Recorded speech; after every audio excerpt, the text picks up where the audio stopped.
Kamit na ng Pilipinas ang upper middle income status ng World Bank. Pero ayon sa palasyo, hindi lang dapat yan simpleng pagkilala. Kailangan maramdaman ang epekto niyan sa bawat Pilipino. May report si Harley Valbuena. Matapos ang halos 4 na dekada ng pagiging lower middle income country, inanunsyo ni President Ferdinand R. Marcos Jr. na umangat na ang Pilipinas bilang isang upper middle income country. Sa latest income assessment kasi ng World Bank, umabot sa $4,850 ang gross national income per capita ng Pilipinas. Lagpas sa $4,636 upper middle threshold. Ibig sabihin, mas malaki na rin ang halaga ng income ng bawat Pilipino at mga negosyo, domestic man o abroad.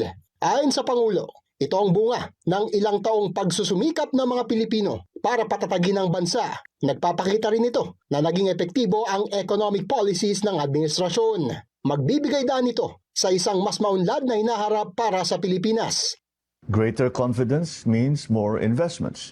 More investments means more businesses, better quality jobs, and more opportunities for Filipino families. Tiniyak naman ng Pangulo na hindi lang magiging isang titulo ang upper middle income country status. Kailangang iparamdam ang magandang epekto nito sa bawat Pilipino. Economic progress is not meant to stay on paper.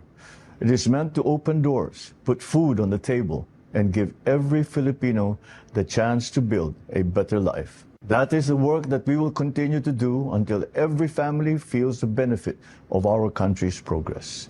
Para makamit ito, ipagpapatuloy ang mga priority ng gobyerno, ang pababain ng inflation rate, protektahan ang mga trabaho, at palakasin ang purchasing power at confidence ng mga negosyo at consumers. Ayon sa Malacanang, ang pag-ahon sa kahirapan ng mga Pilipino ang totoong sukatan ng tagumpay ng bansa.